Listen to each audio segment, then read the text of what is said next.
Innal hamdalillah nahmaduhu wa nasta'inuhu wa nastaghfiruh wa na'udzu billahi min shururi anfusina wa sayyiati a'malina. May yahdihillahu fala mudilla lahu wa may yudlilhu fala hadiya lahu. Wa asyhadu an la ilaha illallah wahdahu la syarika lahu wa asyhadu anna Muhammadan abduhu wa rasuluhu la nabiyya ba'dah.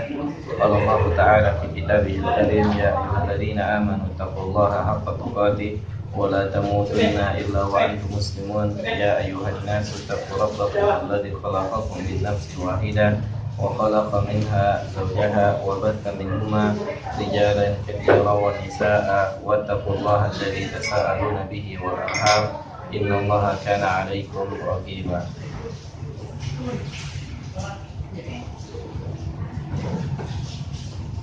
Hadis ke-8 diriwayatkan oleh Imam Bukhari dan Imam Muslim. Wa an Abi Musa Abdullah ibn Qais al-Ash'ari, dari Abu Musa Abdullah bin Qais al-Ash'ari radhiyallahu anhu, semoga Allah meridhoinya. Qala, Abu Musa berkata, su'ila Rasulullah sallallahu alaihi wasallam anir rajuli yuqatilu syaja'atan. Bahkan Nabi yang mulia sallallahu alaihi wasallam pernah ditanya, ya, penanyanya tidak diketahui siapa, tetapi Nabi sallallahu alaihi wasallam pernah ditanya. Apa pertanyaannya? Yaitu berkaitan dengan seseorang yang berperang dengan dasar atau disebabkan karena keberaniannya. Wa yuqatilu hamiyatan, dan Nabi yang mulia sallallahu alaihi wasallam juga ditanya tentang seseorang yang berperang, dasar ikut perangnya adalah hamiyah, yaitu adanya hubungan kecintaan, adanya kedekatan dengan orang yang ditolong atau negara yang ditolong atau daerah atau suku yang ditolong, adanya kedekatan, adanya hubungan. Wa yuqatilu riya'an, dan Nabi SAW juga ditanya tentang orang yang berperang dengan dasar riya, yaitu ingin diketahui bahwasannya dia adalah salah seorang di antara mujahid atau salah seorang yang memiliki keberanian untuk mengorbankan nyawanya dalam ikut peperangan tersebut. 3 pertanyaan yang ditanyakan oleh penanya. Yang pertama, yaitu orang yang berperang dasarnya karena keberaniannya.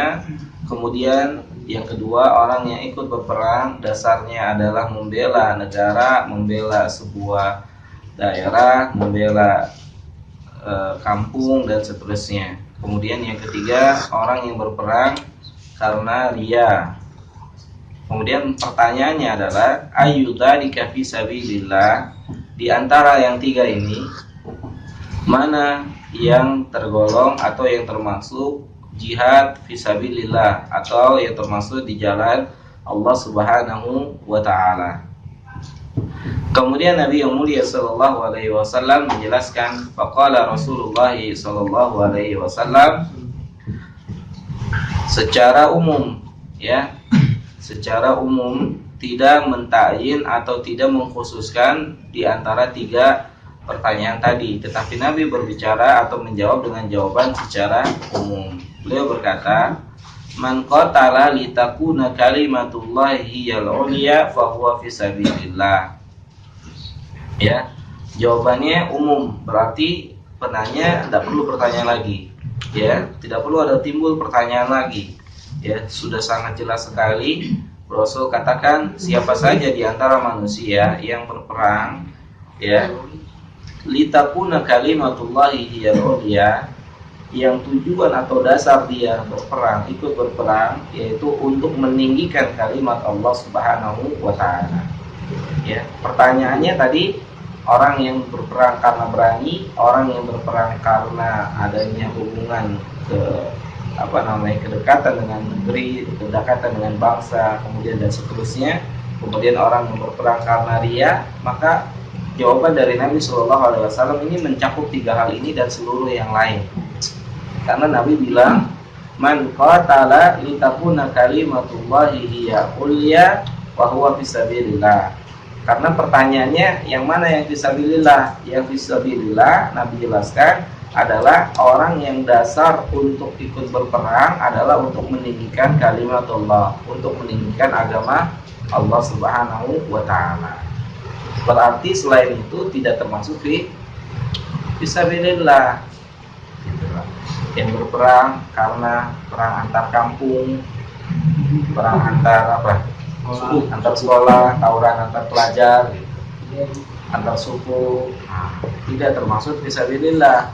Yang fisabilillah adalah untuk dibatasi oleh Nabi, litakuna kalimatullahi ya al-ulya, yaitu siapa saja yang berperang untuk meninggikan kalimat Allah Subhanahu wa ta'ala. Ya. Hadisnya diriwayatkan oleh Imam Bukhari dan Imam Muslim.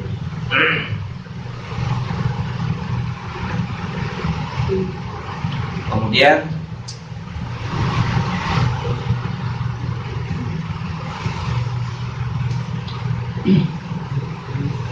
muallif atau pensyarah hadis ini berkata, wala yakunu fi sabilillah illa idza kana al-ba'ita al-asliyya wa i'la'u kalimatillahi liyakuna dinu kullahu lillahi.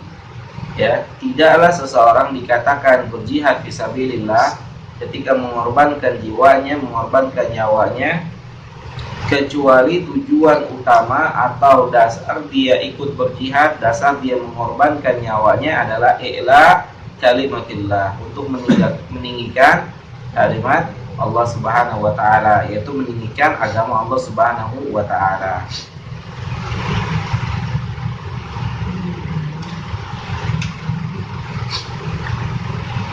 Kemudian fiqhul hadis, pelajaran yang dapat diambil dari hadis ini. Al-a'malu salihah, amal-amal saleh, tuhtasabu bin niyati salihah, dihisab atau dihitung tergantung dengan niat yang saleh juga. Walidzalika fa huwa syahidun li hadithi innamal a'malu binniyat. Oleh karena itu ini menjadi syahid atau menjadi inti pembahasan dari hadis ini yang berkaitan dengan hadis innama al-a'malu binniyat. Jadi amal yang saleh itu besar kecil pahalanya ditentukan dari dasar dia melakukan sebuah amal tersebut. Dasarnya apa? Maka itulah yang menentukan seseorang akan memiliki kedudukan dari amal yang dia lakukan. Contoh misalnya, kita sama-sama mengetahui ada seorang tabi'in misalnya yang memiliki amal yang luar biasa, yang mana dia memiliki keutamaan sebagaimana Nabi kita SAW sebutkan. Keutamanya yaitu ketika dia berdoa memohon pada Allah Subhanahu wa ta'ala, maka doanya senantiasa diijabah, dikabulkan oleh Allah Subhanahu wa ta'ala. Tentu yang jadi pertanyaan, apa yang dia lakukan sampai Allah seperti itu kepada dia? Kan itu, benar nggak? Apa yang dia lakukan? Kemudian perlu nggak yang dilakukan itu diketahui oleh orang lain? Ternyata amal ini sebelumnya tidak diketahui oleh orang lain. Coba kita perhatikan, kita tadaburi, kita cermati hadis yang mulia ini atau kisah yang mulia ini. Ketika Nabi berkata kepada para sahabat, diantaranya Umar radhiyallahu taala anhu, Nabi katakan bahwasannya nanti akan ada penduduk Yaman, ya kan, yang akan menunaikan ibadah haji. Kemudian di antara penduduk Yaman tersebut ada salah seorang yang pernah terkena penyakit putihan, paham ya? Putihan. Kemudian Allah Ta'ala sembuhkan dia dengan sebab doa dia. Dia berdoa pada Allah, ya. Kemudian disembuhkan kecuali sebesar logam yang tidak disembuhkan, maksudnya untuk sebagai tanda di perutnya, di dalam tubuhnya. Orang ini memiliki salah satu keutamaan, yaitu ketika dia berdoa senantiasa dikabul. Sebelumnya diketahui nggak? Sebelum ada wahyu atau sebelum ada iklan pemberitahuan dari Nabi, diketahui nggak orang ini? Enggak dikenal, sama sekali tidak dikenal. Ya, bahkan ketika Umar tanya pun kepada penduduk Yaman yang datang untuk menunaikan ibadah haji, kan nggak ada yang tahu. Benar nggak? Waalaikumsalam. Ada yang tahu nggak? Nggak ada yang tahu. Sehingga akhirnya ketika dicari-cari, akhirnya ditunjukilah coba salah seorang itu yang lagi merah susu. Coba mungkin dia yang bernama Wais. Ditanya ternyata benar. Apa pelajarannya? Berarti untuk menjadi kekasih Allah itu tidak perlu terkenal. Justru terkenal itu akan membuat susah, akan lebih sulit untuk menjaga keikhlasan, Ya, bagaimana dia bukan kekasihnya Allah? Kalau berdoa itu dikabul. Subhanallah. Apa yang dia lakukan? Ternyata ada salah satu amalan yang membuat Allah ridho kepada dirinya. Tidak lain dan tidak bukan karena dia berbakti pada ibunya. Berbakti kepada ibu. Berarti beramal kepada ibu, kepada orang tua itu bukan amalan yang ringan, tetapi amalan yang besar. Ya. Saya pernah tanya kepada seorang ustadz, kurang lebihnya perbincangan itu ketika itu saya tanyakan mengenai pendidikan doktor di Madinah. Ketika itu saya tanya, kenapa antum tidak lanjut doktor S3? Dia sudah selesai S2-nya. S2-nya sudah selesai. Kenapa antum nggak lanjut S3? Kemudian singkat cerita dia jawab ketika sedang proses S2 dapat kabar bahwasannya bapaknya meninggal di Indonesia dan nggak bisa pulang, kan lagi belajar. Pulangnya itu setahun 2 kali. Nggak bisa pulang semua mau kita. Nggak bisa pulang. Kemudian dia putuskan untuk pulang ketika liburan. Ya, memang waktunya pulang. Dan pulang, kemudian dia putuskan untuk tidak kembali lagi ke Saudi untuk melanjutkan program doktor. Alasannya luar biasa, sangat menyentuh hati, Masya Allah. Kurang lebihnya dia bilang, salah satu tujuan orang belajar ilmu agama ingin mendapatkan surga Allah, ingin mendapatkan keridhaan Allah Ta'ala Subhanahu wa Ta'ala dan seterusnya. Dan Allah Subhanahu wa Ta'ala sediakan surga itu di rumah saya sendiri sekarang, yaitu dengan menemani dan merawat ibu dia. Maka dia putuskan untuk memilih untuk merawat ibunya daripada gelar doktor. Subhanallah. Ilmu atau orang yang berilmu dan mengamalkan ilmunya, nggak memaksakan diri untuk berangkat melanjutkan, walaupun mungkin orang tuanya akan ridho, akan mengizinkan, tetapi dia nggak ridho melihat orang tuanya seorang diri. Subhanallah. Dia nggak ridho melihat orang tuanya seorang diri. Dan memang orang tua kita rata-rata itu keras kepala atau rata-rata kekeh dengan pendiriannya. Contoh misalnya antum yang mungkin dari luar kota, antum pindah ke Jakarta, orang tua tinggal sendiri, diajak ke Jakarta biasanya nggak mau ya, benar nggak? Ada nggak yang dari luar kota sini? Apa orang Jakarta semua? Nah, biasanya seperti itu. Ketika anaknya udah pindah ke Jakarta, kemudian ibunya dibawa ke Jakarta, nggak mau, sendiri akhirnya ibunya ditinggal. Seperti itu ya. Jadi besar kecilnya amal itu tergantung daripada niat kita, dan nggak perlu khawatir amal itu tidak diketahui oleh orang lain. Nggak perlu khawatir karena memang nggak perlu diketahui oleh orang lain. Justru ketika diketahui orang lain maka timbul ria itu akan muncul. Ketika amal itu sudah mulai diketahui oleh orang lain maka ria itu akan naik, muncul ria dan sum'ah. Tetapi ketika sudah tidak diketahui oleh orang lain, maka insya Allah keikhlasan itu akan terjaga. Kemudian pelajaran yang kedua adalah fadlul jihad yakunu liman qatala fi sabilillahi i'la'an kalimatillahi liyakuna ad-dina kulluhu lillahi, yaitu keutamaan jihad ya. yaitu keutamaan jihad bagi siapa saja yang berjuang di jalan Allah, tujuannya adalah untuk meninggikan agama Allah Subhanahu wa taala. Jadi tujuan jihad atau seseorang dikatakan berjihad yu'tabar annahu minal mujahid, yaitu seseorang diketahui dia adalah bagian daripada seorang mujahid ketika maksud dan tujuan dari jihadnya adalah untuk meninggikan kalimat Allah Subhanahu wa taala. Siapa yang tahu? Siapa yang tahu? Ada nggak yang tahu?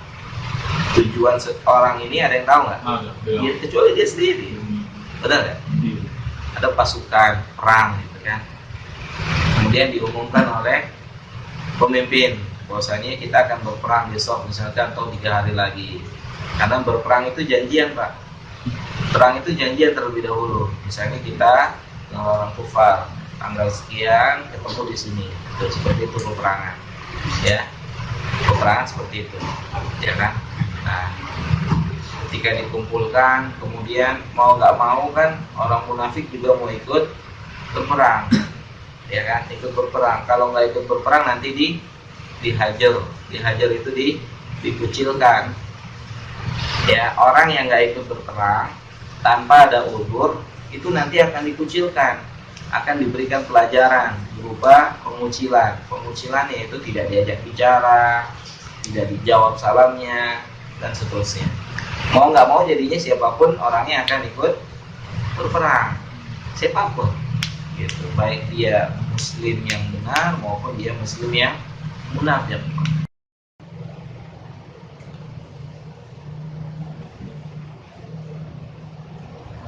Kemudian istihbabu su'ali anil illati fil amali, dianjurkan atau disukai bertanya tentang sebab suatu amal, tentang sebab suatu amal dilakukan.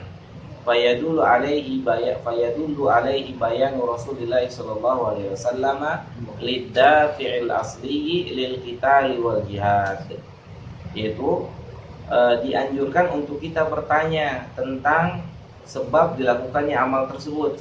Misal jihad, apa sebab landasan untuk melakukan jihad? Landasannya apa? Tadi pertanyaan ini, yaitu untuk meninggikan agama Allah Subhanahu wa taala. Gitu, untuk meninggikan agamanya Allah Subhanahu wa taala. Jadi dianjurkan, ya. Anak minum dulu ya. Bismillah.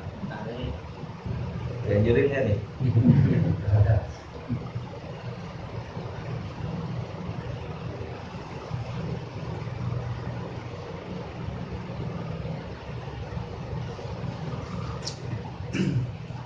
Jadi apapun amalannya, apapun ajarannya, itu dianjurkan untuk bertanya sebabnya apa. Maka ketika tidak ada sebabnya, tidak boleh dilakukan sebuah amal itu, ya. Tidak ada dalilnya, tidak ada keterangan dari Allah dan Rasulnya, maka amal tersebut tidak bisa dilakukan. Maka kita harus bertanya, apa dasar amal ini dilakukan? Dasarnya apa? Ketika ada dasarnya berasal dari Al-Quran maupun dari Sunnah, maka kita melakukan amalan tersebut.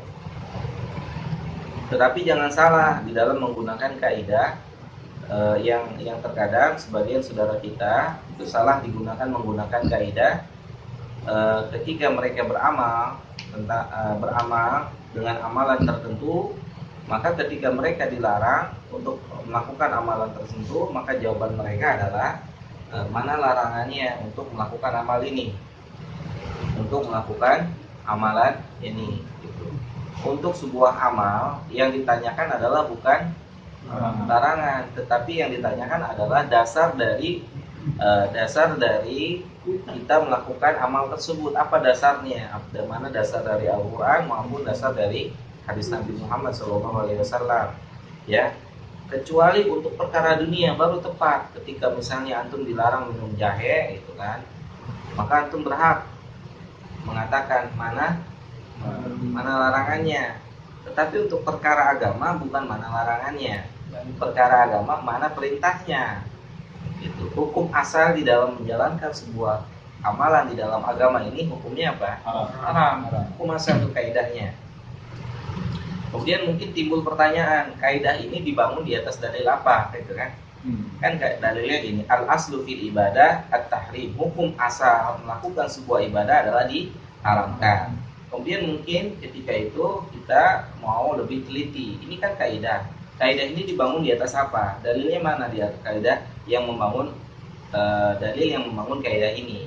Tidak, diantaranya adalah hadis Nabi Muhammad Shallallahu Alaihi Wasallam yang membangun kaidah ini atau yang membuat kaidah ini berdiri, yang mana Shallallahu Alaihi Wasallam Nabi kita berkata, man amila amalan laisa alaihi amruna fahuwa raddun. Ini dasarnya, ini kaidahnya, ini dalil dari kaidah ini, yaitu siapa saja di antara manusia yang beramal dengan amalan apapun juga yang tidak diperintahkan atau yang tidak berasal dari Nabi yang mulia Shallallahu Alaihi Wasallam, maka amalan tersebut ditolak. Berarti artinya apa?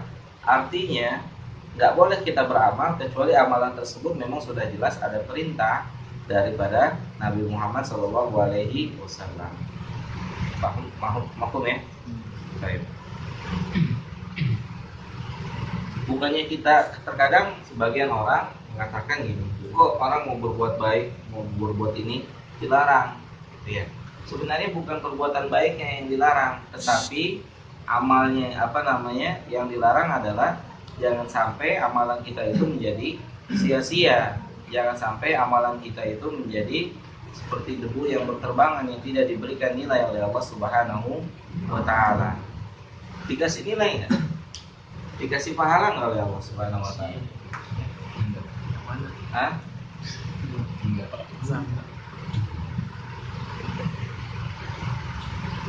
Nggak ada pahalanya ya. Antum yakin? Ada orang melakukan sebuah amal, kadang-kadang antum diberikan dibuat down. Emangnya ente ngasih pahala? Benar ya? Iya. Antum langsung down tuh digituin. Ya. Emangnya ente ngasih pahala?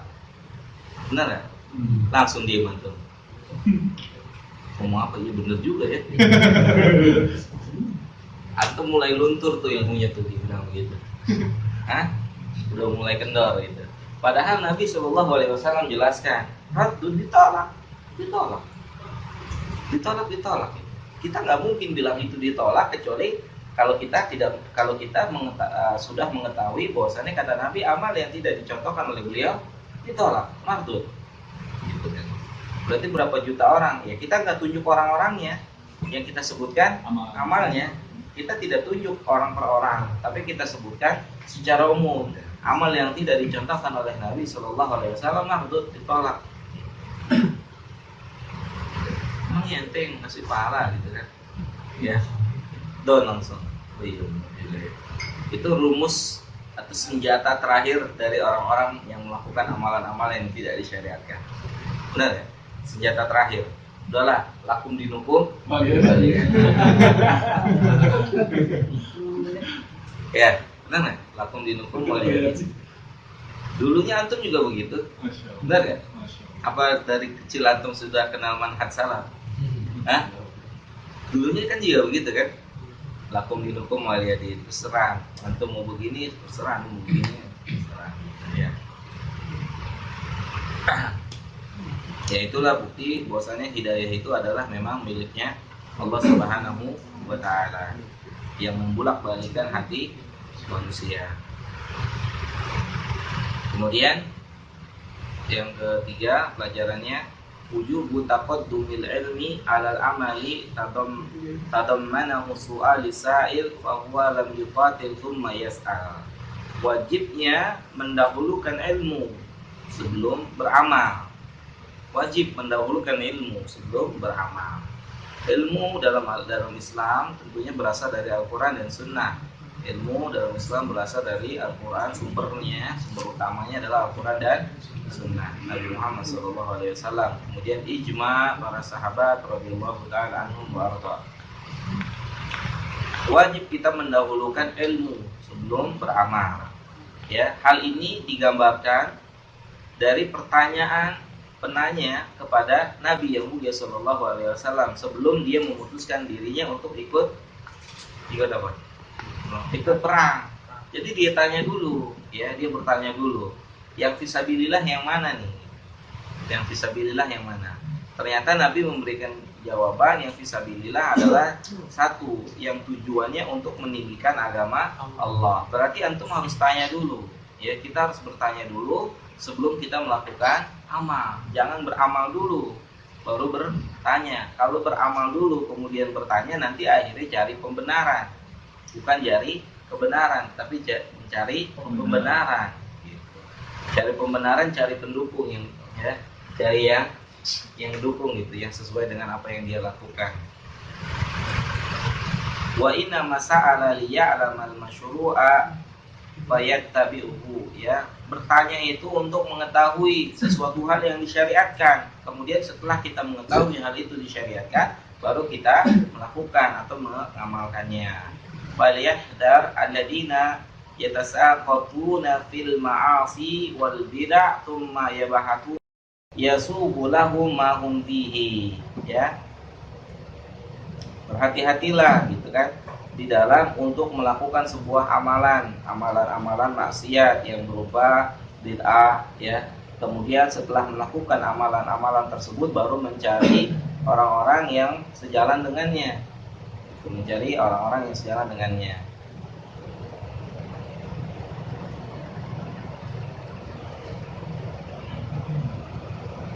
Baik. Kemudian yang terakhir, pelajaran yang terakhir, dammul harsi ala dunya wa ala al-qitali li hububin nafsi bi ghairi taatillah. Tercelaknya orang-orang yang beramal akhirat dengan tujuan dunia.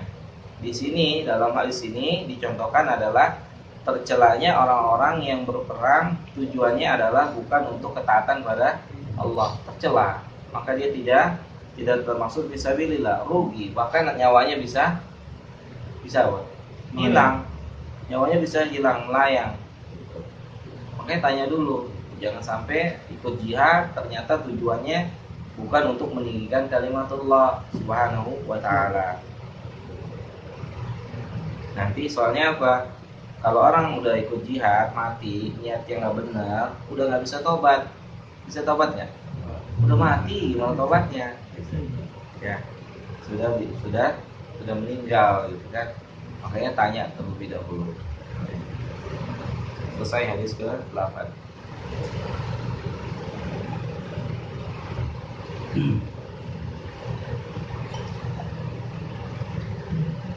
Ada soal hadis ke-8? Ini tadi yang poin keempat, yang berkelanya amal ketika tujuannya dunia, amalan akhirat tujuannya dunia, iya, ya tercela. kalau misalkan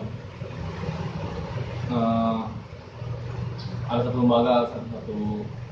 lembaga atau satu institusi atau satu sekolah universitas, dia menawarkan beasiswa bagi siapa saja yang bisa menghafal Quran dengan syarat tertentu, Quran jenisnya berapa atau terus jadi orang yang menghafal nih ingin ke situ tujuannya Ustaz. Nah ini gimana Ustaz, Pak, boleh koreksinya? Iya, tentunya bukan hanya itu, mungkin ya banyak, iya, ya banyak contoh. Contohnya banyak. Tentunya itu adalah sebuah ziyadah. Ziyadah itu adalah tambahan, atau semoga aja itu sebuah kemuliaan yang Allah berikan kepada orang-orang yang hafal Quran. Bukan tujuan utama, tetapi adalah bukti dari kemuliaan orang-orang yang menghafalkan Al-Quran. Karena dikatakan dalam sebuah Al-Quran hujjatun laka aw alaika, atau seseorang akan ditinggikan dengan Al-Quran atau juga akan direndahkan dengan Al-Quran. Semoga itu adalah salah satu pertanda dari tanda-tanda Allah Ta'ala memuliakan seseorang dengan Al-Quran. Bukan sebab dia masuk, bukan karena dia ingin karena dia hafal Quran kemudian dia masuk ke dalam perguruan tinggi itu dengan gratis. Contohnya gini lah, kita berbicara tentang, kita ambil positifnya ya, ambil positifnya. Allah Ta'ala berkata dalam Al-Quran, yarfa'illahu alladhina amanu minkum walladhina utul ilma darajat. Allah akan tinggikan beberapa derajat orang-orang yang beriman dan berilmu di antara kalian. Mungkin ini adalah salah satu bentuk konkret atau janji nyata Allah Ta'ala akan tinggikan derajat orang-orang yang beriman dan berilmu. Buktinya apa? Buktinya mereka bisa kuliah gratis. Dengan apa? Dengan ilmu kan? Dia punya Al-Quran. Ya, semoga aja orang-orang yang memanfaatkan apa yang Allah berikan berupa hafalan Qurannya begini.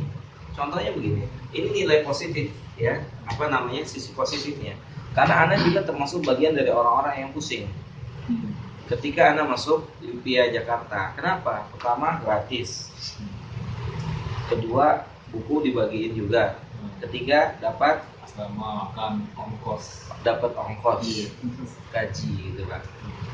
Gimana nggak enak Pak belajar kayak gitu? Ya, gratis, bukunya dibagiin. Subhanallah. Kemudian apa lagi? Dikasih uang saku. Paling kalau Anda secara pribadi berdasarkan apa yang Anda pelajari, ya ini adalah bentuk salah satu mungkin semoga aja Allah Ta'ala ingin meninggikan orang-orang yang memiliki ilmu. Orang-orang yang memiliki ilmu. Banyak sekarang bukan cuma pendidikan agama, pendidikan umum pun coba diantaranya di universitas apa gitu ya, gratis 100% dengan syarat hafal Quran 30 juz. Pernah baca nggak? Pernah kan? Gratis 100% dengan syarat hafal Al-Quran 30 juz. Ini kan bukti Allah muliakan orang yang hafal Quran. Dimuliakan. Gitu. Kalau orang tujuannya untuk masuk ke situ, kemudian dia ngafalin Quran, nggak akan bisa. Coba aja. Bener? Nggak akan hafal. Nggak akan hafal. Atau sekalipun hafal sulit. Kenapa sulit? Nggak ikhlas. Bener nggak? Apa yang membuat orang enak, nyaman, mudah beramal? Ikhlas. Tetapi ketika orang itu merasa harus bisa begini dan begitu karena tuntutan, sulit. Gitu. Allah Ta'ala a'lam. Jadi kita lihat nilai positifnya. Nilai positif dari Allah Ta'ala, bahwasanya Allah Subhanahu Wa Ta'ala akan tinggikan derajat orang-orang yang beriman dan berilmu di dunia dan di akhirat. Mungkin ini adalah salah satu bentuknya. Bahkan sebagian kawan-kawan yang diterima di Mamlaka di Saudi Arabia, mereka katakan khususnya di Imam Suud ya, bukan di Jamiah atau Islamiyah, tapi di Imam Suud di Riyadh. Mereka katakan mereka itu udah seperti Masya Allah lah, kamar-kamar mereka luar biasa nih, nikmatnya, bagusnya, bersihnya dan seterusnya, udah kayak hotel bintang 5. Subhanallah. Mereka dimuliakan. Para pelajar di negeri itu dimuliakan. Dimuliakan. Bagaimana tidak? Negeri Saudi Arabia yang benar-benar menerapkan atau memuliakan para penuntut ilmu, ketika masuk ke setiap negara, mereka persilakan siapapun bisa masuk ke situ, dimuliakan, gitu kan? Dengan syarat antum punya ilmu, antum boleh belajar di sini, majanan, gratis, dapat buku, dapat uang saku. Gitu, kan? Jadi khusnudonnya ke Allah. Ada lagi? Tidak ada. Hadis ke-8, kita baru bicara hadis ke-8.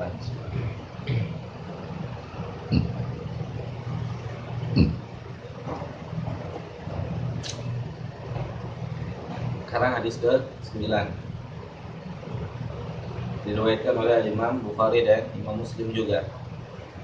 Wa an Abi Bakrah, bukan Abi Bakar ya. Bukan Abu Bakar, tapi Abi Bakrah. Nufai bani Al-Harith Al-Thaqafi, namanya Nufai bin Harith Al-Thaqafi radhiyallahu ta'ala anhu. Anna Nabiyya sallallahu alaihi wasallam qala, bahwasanya Nabi kita Muhammad sallallahu alaihi wasallam bersabda, Ida iltaqa al-muslimani, jika berhadapan dua orang muslim, berhadapan. Ya, kayak kita nih berhadapan. Kalau sampai hadis ini maka berhadapannya cuma seperti ini. Tetapi hadis yang lanjutan hadisnya menjelaskan mereka berhadapan mau ngapain, gitu kan? Ternyata berhadapannya adalah bisayfaihima, berhadapan keduanya masing-masing membawa pedang. Mau ngapain tuh? Mau berantem ya? Dua-duanya bawa pedang. Duel. Kemudian Nabi SAW katakan, fal qatilu wal maqtulu finnar. Kemudian Nabi katakan tentang dua orang ini, al qatil yaitu orang yang membunuh, wal maqtul dan orang yang terbunuh, keduanya ditempatkan oleh Allah Subhanahu wa taala di dalam neraka. Qultu, kemudian saya berkata, siapa tuh? Abu Bakrah. Dia berkata, ya Rasulullah, wahai Rasulullah, hada al-qatil fama balul maqtul. Untuk yang membunuh itu bisa diterima, atau bahasa lainnya masuk akal, dia ditempatkan di neraka.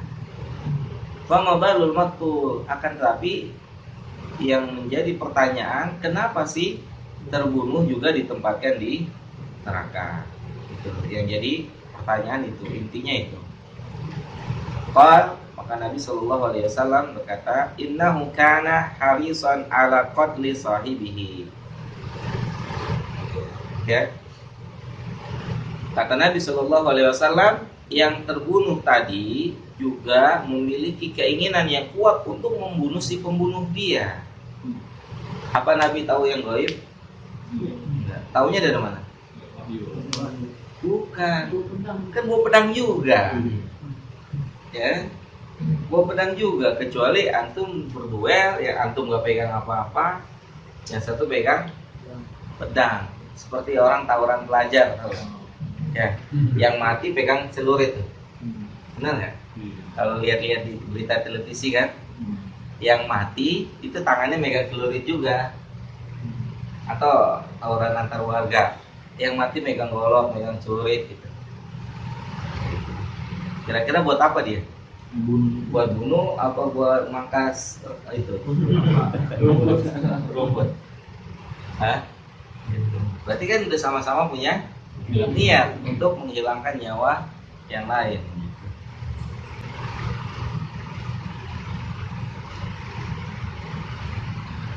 Nah, kemudian yang perlu kita ketahui di sini, membunuh orang muslim hukumnya dosa besar. Ya, perlu dibahas sedikit.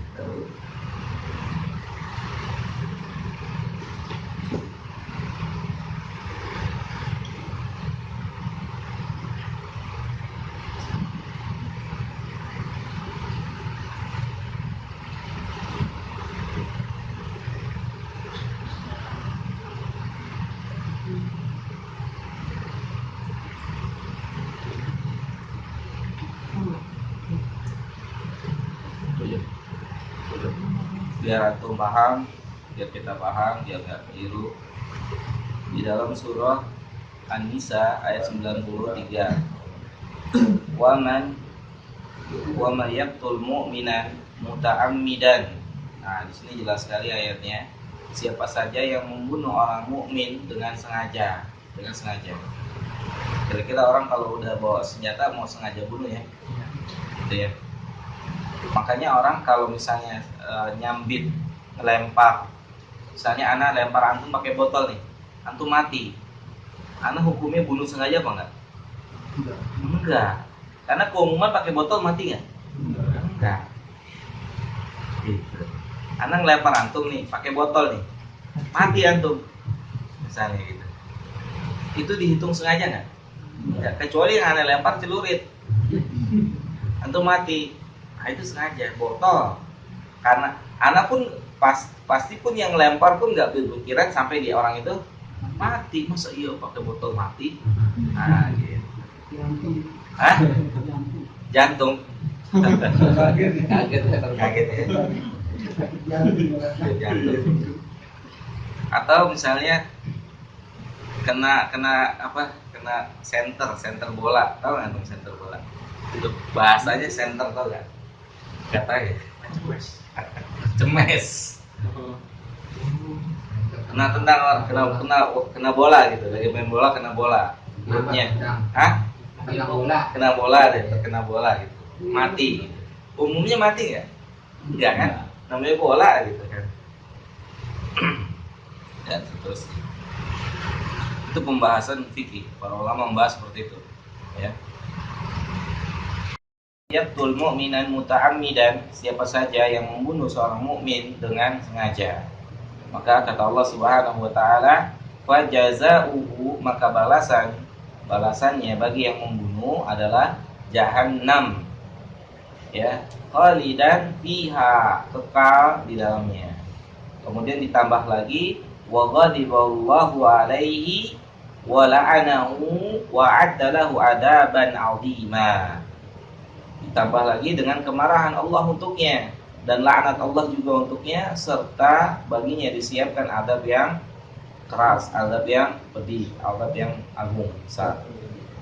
Nah, ayat yang mulia ini dijadikan dalil oleh sebagian kaum muslimin, khususnya mereka yang berpemahaman Khawarij. Mereka katakan hukum membunuh seorang muslim itu kekal di dalam neraka. Tidak berhenti sampai di situ. Ya, perhatikan. Membunuh adalah dosa besar. Berarti hukum dosa besar kekal di dalam neraka. Berdasarkan ayat ini.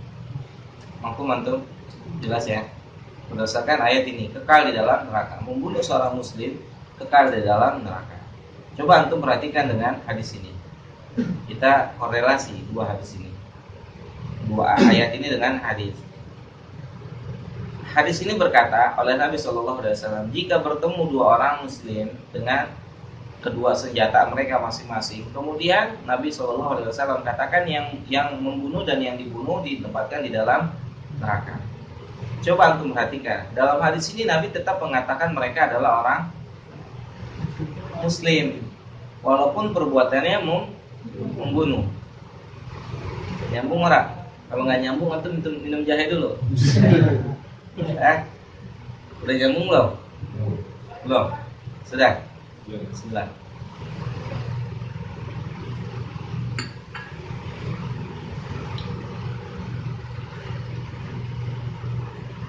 Itu dalam surat apa namanya? An-Nisa ayat 93. Kemudian coba dilihat ayat yang lain.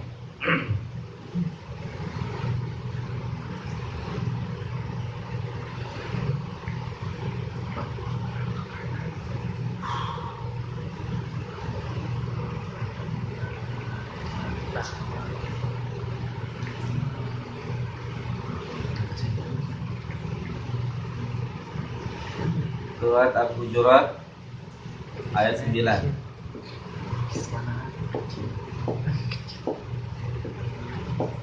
Wa in ta'ifatani minal mu'minin, ta'ifah itu lebih banyak dari satu ya.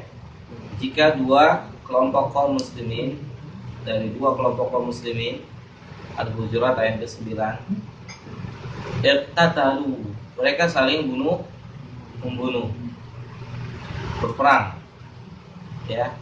Fa aslihu bainahuma, maka damaikanlah di antara kedua kaum muslimin tadi. Ya, yang menjadi pelajaran di sini atau yang mau dibahas di sini adalah lafaz wa in ta'ifatani minal mu'minin, jika berhadapan dua kelompok orang-orang mukmin yang saling bunuh-membunuh. Mereka bunuh-membunuh tetapi mereka tetap dikatakan orang-orang mukmin dalam ayat ini. Nah, sekarang yang mau jadi pelajaran adalah dalam surah An-Nisa tadi ayat 93, Allah katakan fajaza'uhu jahannam khalidan fiha, balasannya adalah neraka jahanam kekal di dalamnya, khalidan fiha. Ada sedikit apa namanya? Secara zahir ada kontradiksi. Khalidan fiha. Sementara ayat ini mengatakan ketika dua orang mukmin berhadapan bunuh-bunuhan, atau dalam hadis ketika dua orang muslim bunuh-bunuhan, kedua-duanya ditempatkan di neraka. Tetapi hadis dan ayat ini tetap menyebutkan orang yang bunuh-bunuhan ini sebagai orang muslim. Yang jadi pertanyaan, adakah orang muslim yang kekal di dalam neraka? Paham atau? Yang jadi soal, apakah ada orang muslim yang kekal di dalam neraka? Enggak ada. Inilah bantahan buat orang-orang Khawarij, sehingga para ulama mengatakan lafaz khalidina fiha, ketika ayat itu tertuju untuk orang muslim, maka artinya adalah waktu yang panjang, lama, waktu yang lama, tetapi tidak bermakna kekal. Itu. Kapan bermakna kekal? Ketika seseorang sudah menghalalkan perbuatannya. Misal dia menghalalkan atau dia bilang halal darahnya, paham? Padahal orang muslim darahnya itu haram untuk ditumpahkan. Tetapi ketika dia sudah menetapkan darahnya halal, maka saat itu dia sudah merubah hukum. Maka saat itulah dia akan kekal di dalam neraka. Maksum ya? Merubah tagyir hukum. Sama seperti dosanya lebih besar orang yang mengatakan jilbab tidak wajib daripada yang nggak pakai jilbab saja. Kenapa? Karena jilbab itu, antum lihat Al-Quran, antum lihat hadis, itu menunjukkan wajibnya hijab, menutup aurat. Itu. Maksum ya? Lebih besar dosanya dia ketimbang dosanya pelaku zina. Kalau pelaku zina pasti dia yakin zina itu perbuatan dosa. Ada yang bilang zina itu halal? Tidak ada, kecuali orang-orang yang sudah rusak otaknya. Benar nggak? Rusak otaknya. Maksum ya? Jadi ayat ini atau hadis ini menjelaskan tidak bermakna atau tidak setiap ayat atau hadis yang menunjukkan tentang kekal di dalam neraka itu maknanya kekal. Apalagi kalau ayat dan hadis itu tertuju kepada orang muslim. Karena tidak ada orang muslim yang kekal. Kalau keislamannya itu tidak batal di sisinya Allah Ta'ala, dia tetap akan keluar dari neraka. Sebagaimana hadis Nabi SAW, ukhrija minan nar, akan dikeluarkan oleh Allah nanti di hari penutupan. Penutupan apa? Penutupan yang masuk surga, penutupan yang masuk neraka. Maksudnya apa? Udah ditutup pintunya, selesai. Maka dikeluarkan dulu orang-orang yang ada di neraka untuk dimasukkan ke dalam surga. Nah, orang-orang mukmin muslim ini semoga aja bukan kita. Kecuali kalau antum niatnya mau mampir. Nah, kalau antum niatnya mau mampir, mau kan antum mampir dulu. Mau mampir ya. Usahanya sesuai nggak gitu kan? Kita semuanya nggak ada yang mau mampir ke neraka. Cuma yang pertanyaan, usaha kita sesuai nggak dengan untuk tidak mampir itu? Ya nggak? Benar ya? Benar. Kan karena kata orang begini, salah di dalam memahami dalil. Kata Nabi Shallallahu Alaihi Wasallam, setiap manusia sudah ditempatkan posisinya di surga dan di neraka. Kemudian sahabat bilang apa? Kalau gitu kita tawakal aja. Kalau gitu kita bertawakal kepada Allah Subhanahu Wa Taala. Kemudian dalam hadis yang lain dikatakan, bahwasanya kalian tidak masuk surga kecuali dengan rahmatnya Allah. Kemudian dengan hadis ini sebagian kaum muslimin atau sebagian orang menyalahgunakan, masuk surga itu bukan dengan amal kok, dengan rahmat. Jadi santai aja gitu. Sekarang yang jadi soal, gimana antum mau dirahmati oleh Allah kalau antum nggak beramal? Terus dibalas lagi sama dia, dibantah lagi. Oh, ada orang yang masuk surga tanpa amal. Siapa? Pembunuh 100 orang. Dia belum beramal. Benar ya? Salah. Dia sudah beramal. Udah beramal belum? Udah usaha. Mengikuti anjuran dari orang yang ditanya, seorang alim. Ada tobat buat saya? Apakah masih punya kesempatan tobat buat saya? Dia bilang ada. Dengan syarat antum pindah dari tempat ini. Tempat ini atau tempat tinggal lingkungan dia semuanya ahlul maksiat misalnya. Kalau antum masih di situ, antum nggak akan jauh-jauh maksiat lagi. Pindah. Kalau lingkungan antum tukang gaplek, judi, antum nggak kabur dari situ, nggak. Paling antum bertahan 2-3 hari, besok gaplek lagi. Benar nggak? besok judi lagi, besok mabok lagi. Ya, syaratnya antum pindah dari situ, pindah. Kalau itu kan bukti kesungguhan untuk mau bertobat, pindah kan dia mengikuti, mati. Nah, ini kan usaha bukan, amal bukan itu, amal. Dia kan nggak diem, amal. Berarti tidak ada orang yang dirahmati oleh Allah tanpa amal. Semuanya dengan usaha. Baik usaha itu yang masih ada di dalam hati, ya, ataupun sudah terrealisasi dilakukan. Allah Taala alam.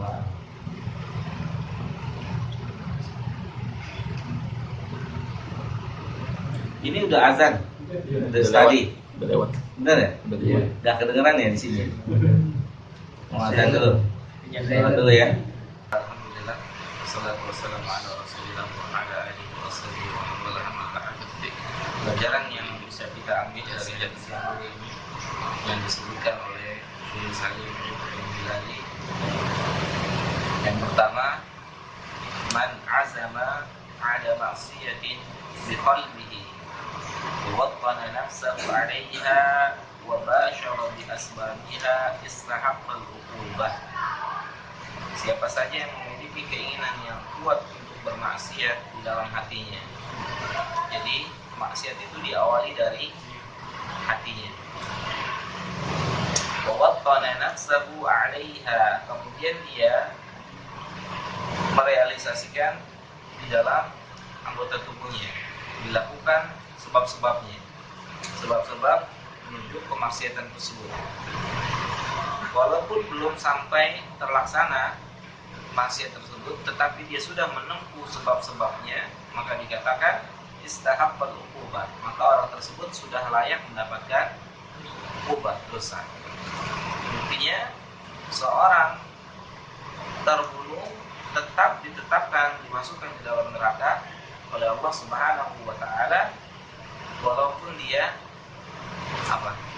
belum melakukan pembunuhan, tetapi dia sudah melakukan sebab-sebab pembunuhan, yaitu dengan melakukan berantem misalnya, sama-sama membawa senjata. Berarti sebabnya sudah ada. Bukan hanya ini, seluruh maksiat juga demikian.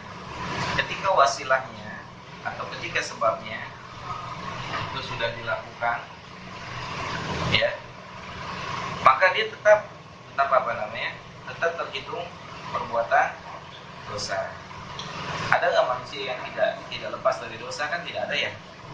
Semua manusia berdosa nggak? Ada yang tidak berdosa? Nah, baik dia orang bertakwa kepada Allah Ta'ala, dia juga berdosa, ya.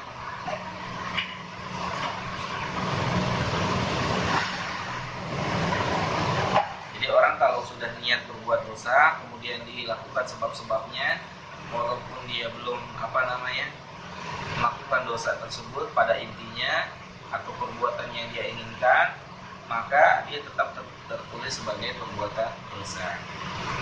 Wa amruhu ilallah subhanahu wa ta'ala. Perkaranya diserahkan pada Allah. Insya'a adzabahu wa insya'a afa anhu. Kalau Allah berkehendak maka Allah akan mengadabnya, dan ketika Allah juga berkehendak maka Allah akan mengampuninya. Wa yanbani ala dalika anna al-iradata al-jazima taqumu maqam al-fi'l al-kamil idza ajiza al-mar'u an idrakihi aw itmamihi kama bayyantuhu fi kitabi. Baik. Yang diantara pelajarannya lagi adalah berdasarkan hadis yang mulia ini, bahwasanya keinginan yang kuat itu menggantikan atau posisinya sama dengan perbuatan yang sempurna. Keinginan yang kuat itu posisinya sama dengan sudah melakukan sesuatu. Keinginan yang kuat posisinya sama dengan sudah melakukan sesuatu. Intinya apa?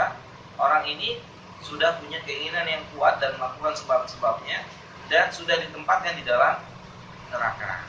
Sebagaimana orang-orang atau para sahabat radhiyallahu taala anhum yang beberapa kali di dalam peperangan mereka tidak ikut berperang, tetapi Nabi Shallallahu Alaihi Wasallam pastikan buat mereka pahalanya. Kenapa? Karena yang menghalangi mereka tidak ikut berperang adalah sakit atau udzur syar'i, sehingga mereka tetap mendapatkan pahala. Maklum ya.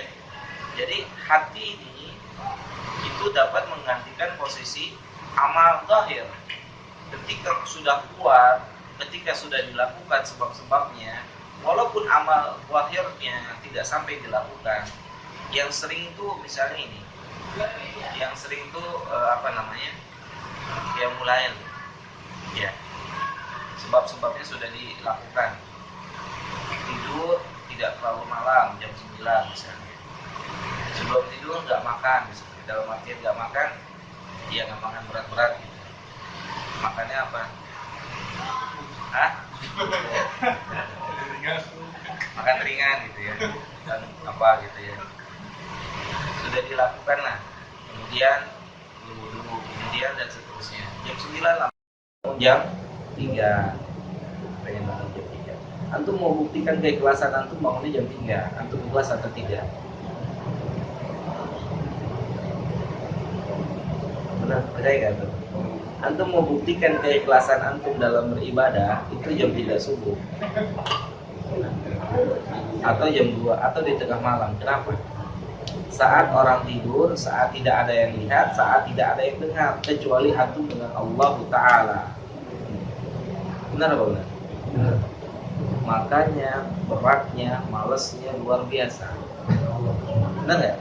Karena cuma berdua dengan Allah. Ya. Tapi kalau orang sudah ikhlas, justru malam waktu itulah yang dia tunggu. Kenapa? Karena nggak ada orang yang dengar, nggak ada orang yang lihat dia beribadah, kecuali dia dengan Allah Ta'ala. Jangan juga udah nggak ada yang lihat, nggak ada yang dengar, habis sholat malam atau habis mulai buat status alhamdulillah sudah sholat malam. Hah? Padahal udah gak ada yang lihat Pak ya, udah cuma dia dengan Allah. Kalau amalan kita, amalan melek ini, itu semuanya tercampur dengan ria dan sum'ah. Benar nggak? Amalan kita yang melek, yang dilihat orang, didengar orang, itu tercampur dalam diri kita. Ada ria dan ada sum'ah. Besar kecilnya beda-beda tentunya kan. Besar kecilnya beda-beda. Tapi jam 3 murni antum dan Allah. Benar apa benar Pak? Makanya beratnya luar biasa. Benar nggak Pak Adi? Benar. Jam 3 subuh atau jam 2? Berkurang. Cuma subuh.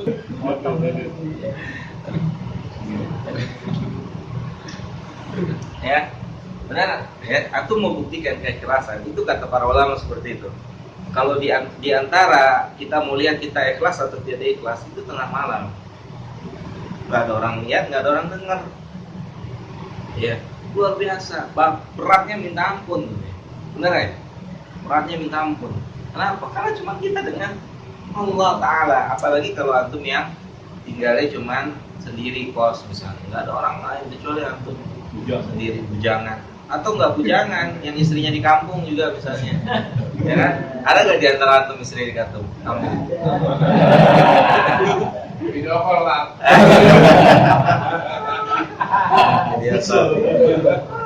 Ya, subhanallah. Jadi membuktikan keikhlasan tuh insya Allah di malam-malam hari. Nggak ada orang. Paginya juga jangan cerita-cerita. Paginya bilang masih ikhlas kelas. Semalam mana sholat malam banyak nyamuk deh. Padahal bukan mau ceritain nyamuk, tapi ceritain sholat malam. Aduh, ada semalam sholat malam nyamuknya banyak banget tuh. Dulu ada dingin. Untung sih ikhlas tuh. Emang gua pikirin. Gitu ya. Dan seterusnya. Dulu airnya dingin gitu ya. Malam. Dingin banget itu. Malam dingin. Mana nggak itu? Jam 3 dingin. Dibuka pintunya, jangan buka, udah tutup antara kita dengan Allah. Insya Allah nyaman, gitu ya, nyaman.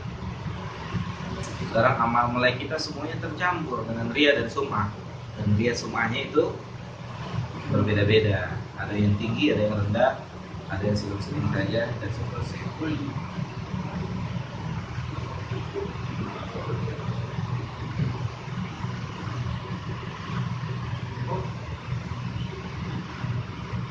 Kemudian pelajaran berikutnya, khawatirul qalbi wa wisawisi nafsi, ya, berbahayanya niat buruk, berbahayanya atau mudarat daripada niat buruk. Berarti kalau punya niat jangan buruk, niatnya baik-baik aja walaupun belum sampai melakukan perbuatan kebaikan, niatnya baik-baik aja, jangan niat buruk. Namun bagaimana, susah ya, memang susah gitu kan. Makanya mohon selalu pada Allah Ta'ala agar niat ini selalu baik.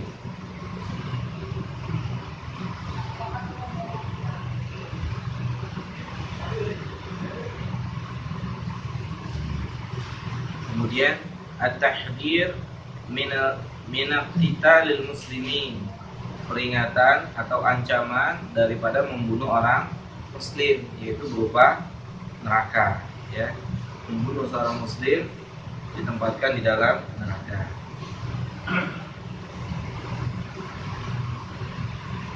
Kemudian perlu diketahui lagi, Syekh berkata, al-muradu minal qitalil manhiyyi anhu wa ma kana 'ala dunya jahlan aw baghyan aw zulman aw ittiba'an lil hawa wa laysa al-murad nusratul haqq wa qitalil fi'atil baghiyah hatta tabi'a ila amrillahi.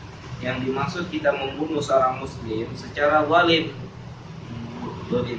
tetapi ketika kita membunuh orang muslim dengan sebab atau dasar kita membela diri kita ketika dirampok misalnya, ketika dibegal misalnya, itu nggak apa-apa. Begal, antum lagi pulang malam dibegal, antum bunuh nggak apa-apa, bunuh-bunuhan dia yang mati nggak apa-apa, dan nggak dosa, tidak berdosa, dan seharusnya juga tidak di penjara. Cuma negara kita hukumnya tetap diberikan penjara.